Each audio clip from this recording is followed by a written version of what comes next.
We walked into a frickin' shitstorm here! On our way.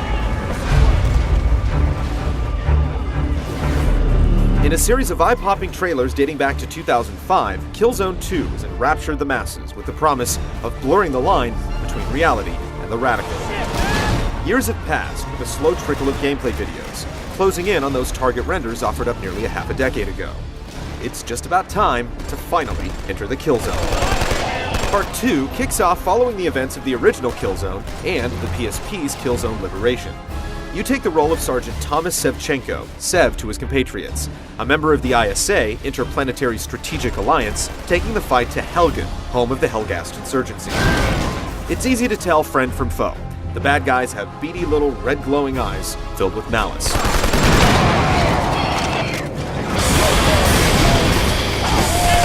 Combat is first and foremost the core of the game, with tactical elements filtering in. There are all-out battlefield encounters, stirring echoes of trench warfare, as well as more covert missions where you outflank the enemy or perform a spot of subterfuge. More often than not, you'll just be fighting for survival, either solo or with a small platoon against overwhelming odds. This is the Helghast's planet, and they have tons of reinforcements. But don't count your squaddies out. They'll land some kills and can perish themselves, but if you're quick, you can revive them. Good to go! A lot of modern shooter conventions make the rounds. You can only hold one primary and one secondary weapon. Health regenerates, and there are plentiful checkpoints. What's new is a cover system mapped to the duck button.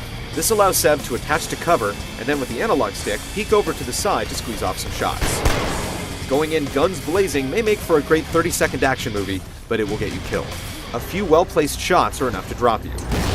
A small inventory screen rounds out the controls, allowing you to switch between grenades and knives for close combat. The preview build has a small but substantial armory with a few submachine guns, rifles, and rocket launchers. The sniper rifle incorporates 6-axis control, allowing you to finesse your aim with small tilts, but go too far and your shot will be foiled. 6-axis also shows up once in a while for turning valves and setting bombs, while an occasional barrier can require you to shoot out a control box. It's nothing too cerebral, but minute breaks from the constant onslaught of war are appreciated. The Helghast features shock troops of all sorts, including deadly armored juggernauts that have to be shot in the back to be taken out. Their R&D didn't skimp on niceties, with tons of tanks and mounted guns ready to mow you down. Occasionally, the ISA slips you a tank as well to help level the playing field, but you have to always be on the lookout for a rocket launcher and some extra munitions. Also, keep a keen eye out for special targets to destroy, which will likely tie into trophies or unlockables. Apart from the campaign is an extensive multiplayer mode, allowing you to side up with the ISA or Helghast and trade some lead.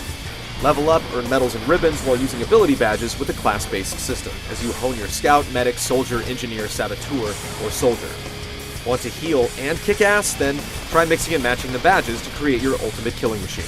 With clan support and dynamic multiplayer objectives that can change mid-round, Killzone 2's multiplayer has a lot to offer: 8 maps, 64 player bouts, and 5 main game types.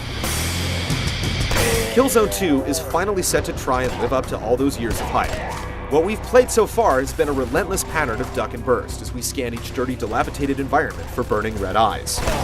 The multiplayer looks to have all the bells and whistles, minus a co-op feature, but we haven't spent any significant time with it. Find out if hours spent in the Killzone are a good use of your time in our full review in the coming weeks.